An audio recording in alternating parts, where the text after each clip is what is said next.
पेच और खम इनका पहला अफसानवी मजमुआ है जो मॉरिशस में वजारत फ़नून और सकाफत के जरिए शाया हुआ है। इसके अलावा इनके सफरनामे हैं, तहकीकी मकाले हैं, रिपोर्ट्स हैं, रिपोर्टाज हैं, मखतूत निगारी और बच्चों की कहानियां भी लिखती हैं।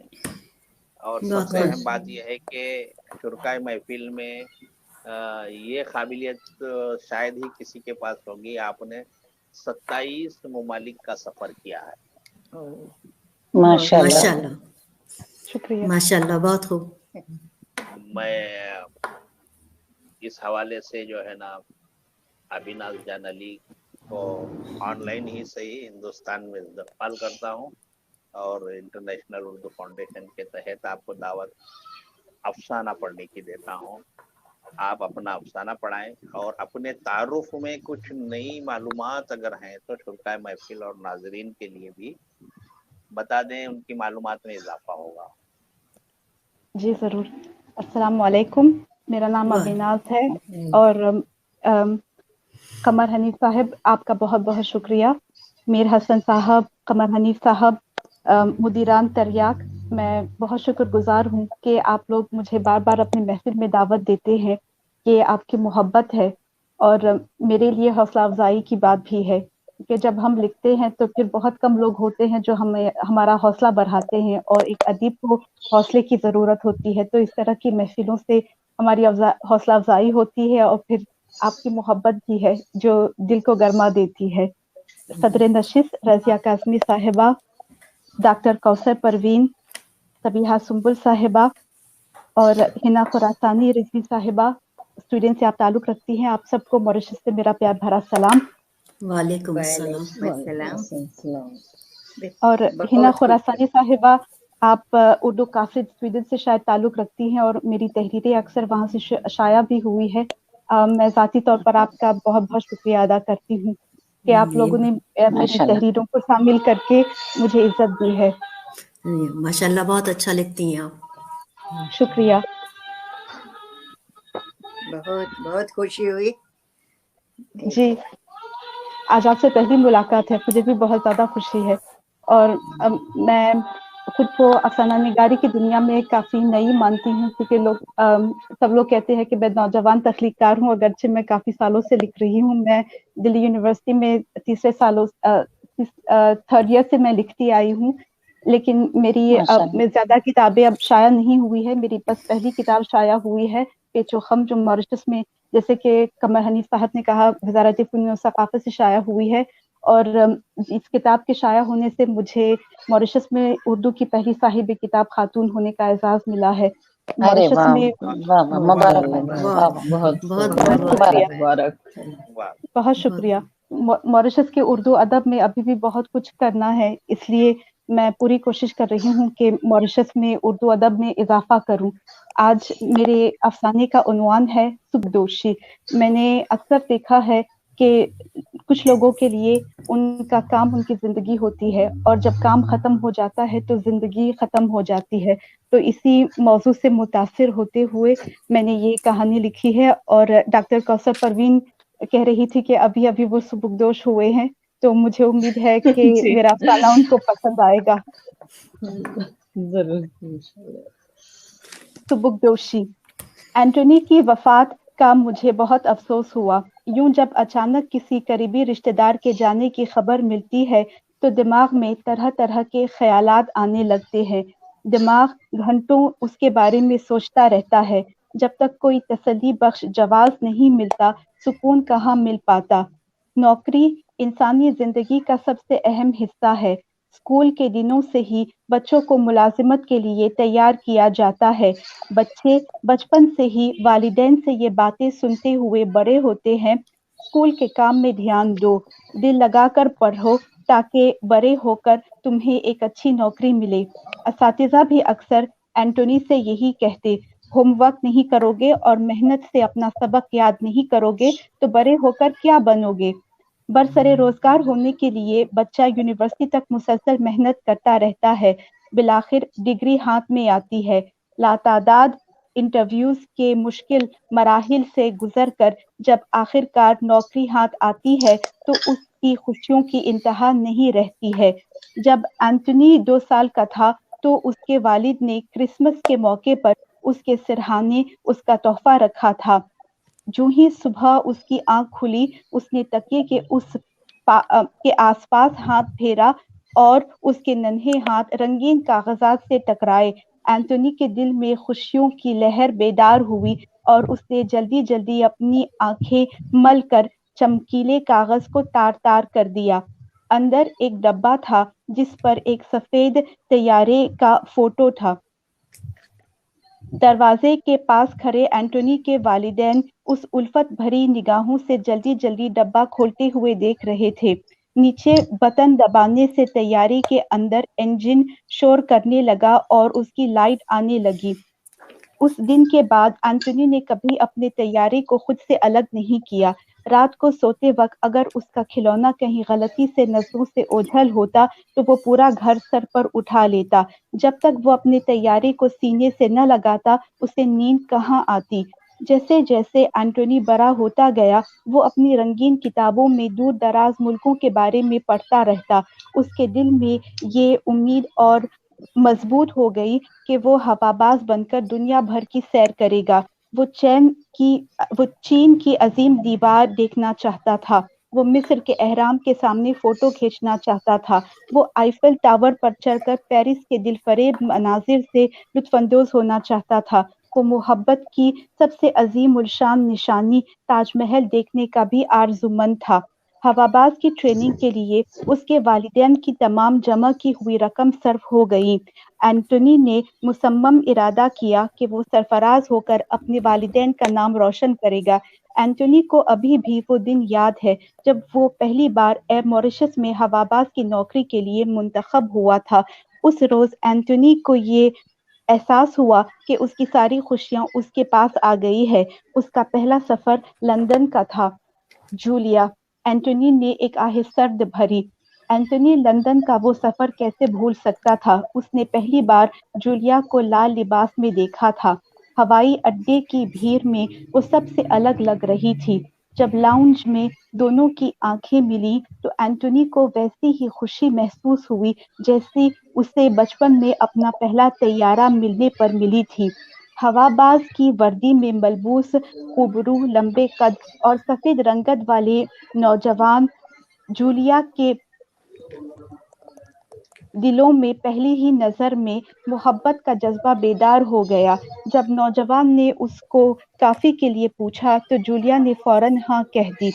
कलीसा में खुदा को गवाह मानकर जब सफेद कबा में मलबूस पादरी ने जूलिया से पूछा कि क्या वो एंटोनी को सुख दुख में अपना शौहर मानने के लिए तैयार है तो जूलिया ने उसी पुरएतमाद लहजे में हाँ कहा। दुल्हन बनी जूलिया सिल्क के सफेद लिबास में फिरदौस की कोई हूर मालूम हो रही थी। उसके दाएं हाथ में ताजा सफेद फूलों के गुलदस्ते की खुशबू उन दोनों की आइंदा जिंदगी को महकाने की कसम खाती हुई मालूम हो रही थी।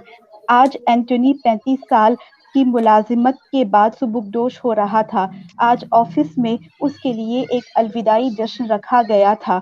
जब पोटलुई के दफ्तर में उसने नजर फेरी तो नौजवान हवाबाज को देखकर उसकी मुलाजिमत के 35 साल उसकी नजरों के सामने रक्स करने लगे और उसको एक एहसास इज़्मेहलाल ने जकड़ लिया। नौकरी से सुबुकदोश होने पर मुबारकबाद और तहनीत कबूल फरमाई। नौकरी से सुबुकदोश होने पर मुबारकबाद और तहनीत कबूल फरमाए एंटोनी साहब। अब आप अपनी जिंदगी के मालिक हैं, बिल्कुल आजाद है। नौजवान तारा ने इश्तियाक से उससे कहा। शुक्रिया तारा, एंटोनी ने सिर्फ इतना कहा। शुरू शुरू में हवाई जहाज उड़ाते वक्त एंटोनी आजादी के एहसास से मसरूर होता। हवा में बादलों को चीरता हुआ जब हवाई जहाज अपनी मंजिल की जानिब बढ़ता तो एंटोनी पूरी दुनिया को भूलकर पूरी तवज्जो के साथ हवाई जहाज चलाता। उसके लिए ये बाइस इफ्तिखार था कि वो इतने लोगों को मॉरिशस से कभी पेरिस, कभी मेलबर्न, कभी सिंगापुर तो कभी दिल्ली पहुंचाता। सब लोग उसको ताज़ीम की निगाह से देखते। वो खुद को अपने जजीरे और उससे जुड़ी तहजीब का सफीर मानता। जब लाउड स्पीकर पर वो अंग्रेजी और फ्रेंच में मुसाफिरों का इस्तकबाल करता तो उसका दिल अश अश करता कि मॉरिशस में एक नहीं बल्कि 2 सरकारी बैनुल अक़वामी ज़बानें राइज है। एंटोनी, यार तुम बहुत याद आओगे, सलमान ने उसे गले लगाते हुए कहा। एंटोनी ने अपने दोस्त को जोर से पकड़ा। सलमान और उसने कई बार साथ में सफर किया था। दोनों ने साथ में लंदन, पेरिस, सिडनी और केप टाउन जैसे दिलफरेब शहरों की खाक छानी थी। तुम भी याद आओगे दोस्त, एंटोनी ने दर्द भरे लहजे में कहा। मॉरिशस सही मानों में अमन व उखुवत का गहवारा है, जहाँ मुख्तलिफ मज़ाहिब के लोग मिलजुल कर रहते हैं और दूसरों के अकीदे का एहतराम भी करते हैं। जलसे के खत्म होने के बाद सब लोग अपने अपने कामों में लग गए। एंटोनी को अचानक कुछ खाली खाली लगने लगा। लिफ्ट से नीचे उतरते वक्त उसे वो लातादाद रातें याद आईं जो उसने तैयारा उड़ाने में गुजारी थी। उसे वो बर्क आलूद बादल याद आए जिनको चीरता हुआ वो आगे निकला करता था। वो निहायत खतरनाक लम्हात हुआ करते थे। उस दौरान किसी को हवाई जहाज में कहीं चलने की इजाजत नहीं होती थी। मुसाफिरों की हिफाजत और उनकी जिंदगियां उस वक्त एंटोनी के हाथों में होती। खूब खौफ के बावजूद खंदा पेशानी से तैयारे को आगे ले जाने में कामयाब होता। कभी कभी वो दर्जे 2 के तूफान के ऐलान में भी तैयारा उड़ाने पर मजबूर होता। 35 सालों में उसने पूरी लगन से अपना काम किया था। कंपनी की इज्जत को वो अपनी इज्जत समझता था। खराब मौसम की वजह से कभी फ्लाइट देर से भी पहुंचती। एंटोनी को याद आया कि एक बार दिल्ली में कोहरे की वजह से उसे पूरा दिन इंतजार करना पड़ा। उस दिन उसकी 6 साल की बेटी की सालगिरह थी। उसने वादा किया था कि वो जरूर वक्त पर घर आएगा और उनके साथ दिन भर रहेगा। अगले रोज जब उसने मैरी और जूलिया का मायूस चेहरा देखा था तो उसके दिल में एक कसक सी पैदा हुई थी। लिफ्ट का दरवाजा नीचे मरकजी दरवाजे के पास खुला। शायद ही अब उसे यहाँ आने का इत्तेफाक होगा। अब घर जाना चाहिए, एंटोनी ने खुद से कहा। मगर उसका घर कहाँ था? 35 सालों में आए दिन दुनिया के मुख्तलिफ गोशों में बेशुमार होटलों में कयाम करते करते एंटोनी घर पर रहने का एहसास फरामोश कर चुका था। हवाबाज की नौकरी की कमाई से उसने पेरेबेर मॉरिशस में एक जगह का नाम है, समुंदर के किनारे। पेरेबेर में समुंदर के किनारे 2 मंजिला मकान बनवाया था। घर के सामने गोल शक्ल का एक तालाब था जिसमें उसके बच्चे मैरी, जॉन और डैनियल अक्सर अपने दोस्तों को मदऊ करके पार्टी करते। उन पार्टियों में अक्सर व बेशतर एंटोनी शिरकत नहीं कर पाता क्योंकि वो कहीं दूर आसमान और जमीन के दरमियान अपने तैयारे में हुआ करता था। तुम कभी घर नहीं आते, जूलिया ने एक बार दर्द भरे लहजे में उससे शिकायत की थी। मेरे रिश्तेदार की शादी है, मैं अकेली वहां जाऊंगी और हस्बे मामूल सब लोग मुझसे यही पूछेंगे कि तुम कहाँ हो। मैं क्या करूं मेरी जान, नौकरी ही ऐसी है। लंदन से तुम्हारे लिए शनेल की नई खुशबू लाऊंगा। बुलबुले के जैसे जूलिया का गुस्सा भी 2 पल में दूर हो जाता, लेकिन एंटोनी के दिल के नेहा खाने में कहीं ये एहसास खटक रहा था कि वो अपनी कंपनी को अपना सारा वक्त दे रहा था, जैसे वो बस कंपनी के लिए ही जी रहा है। अपने बेटे जॉन की एचएससी में इम्तियाजी नंबर हासिल करने की तस्वीरें जब जूलिया ने उसको व्हाट्सएप की थी तो एंटोनी के ज़मीर ने उसे अपनी तरजीहात पर गौर व फिक्र करने की दावत दी थी। एचएससी हमारे यहाँ 12th क्लास को कहते हैं, बोर्ड एग्जाम होता है। लेकिन एंटोनी गोया खुद को खो सा गया था। जब उसके छोटे बेटे डैनियल की शादी हुई थी, वो मेहमानों के बीच खुद को अजनबी सा महसूस कर रहा था। इतने सालों में दूर दराज सफर करते करते क्रेओल जबान भी उसके लिए एक अजनबी जबान बन गई थी। क्रेओल हमारी मादरी जबान है। वो उसमें अब रवानी से बात नहीं कर पाता था। मॉरिशस के खाने में भी उसे वो लज्जत महसूस नहीं होती थी। वो यहाँ के लोगों की तर्ज जिंदगी और तर्ज फिक्र से अब इत्तेफाक नहीं रखता था। वो अक्सर कहता, मॉरिशस के लोग इतनी किताबें नहीं पढ़ते। लंदन में देखो, ट्रेन में, बस में लोग खड़े होते हुए भी अपनी किताबों का साथ नहीं छोड़ते। جولیا خاموشی سے اس کی باتیں سنتی مگر اپنا حال دل بیان کرنے سے قاصر رہتی۔ اپنے شوہر کی کمی کو اس نے اپنے بچوں سے پر کیا تھا۔ وہ خود کو سمجھاتی کہ اینٹونی کے کام کی بدولت وہ اپنے رشتہ داروں اور سہیلیوں کے مقابلے ایک بلند معیار زندگی گزار رہی تھی اور وہ اس بات کو اپنی خوش قسمتی خیال کرتی۔ ایئر موریشس کی عمارت سے نکلتے ہی سڑک کی طرف جاتے ہوئے اینٹونی کو اپنے سامنے کچھ دکھائی نہیں دے رہا تھا۔ کام انسانی زندگی کو معنی خیز بناتا ہے۔ جس پامال راستے پر ہم سالوں سے چلتے آئے ہیں وہ راستہ اچانک منقطع ہو جائے تو ذہن کشمکش میں پڑ جاتا ہے اور ایک داخلی تصادم کے سبب ایک اضطراب گھر کرنے لگتا ہے۔ انٹونی بدحواسی کے عالم میں ساکت کھڑا رہا، آنکھوں کے سامنے اندھیرا چھا گیا اور وہ وہیں گر پڑا۔ Thank you very much. یہ تھا میرا افسانہ سبکدوشی۔ امید ہے آپ نے پسند کیا۔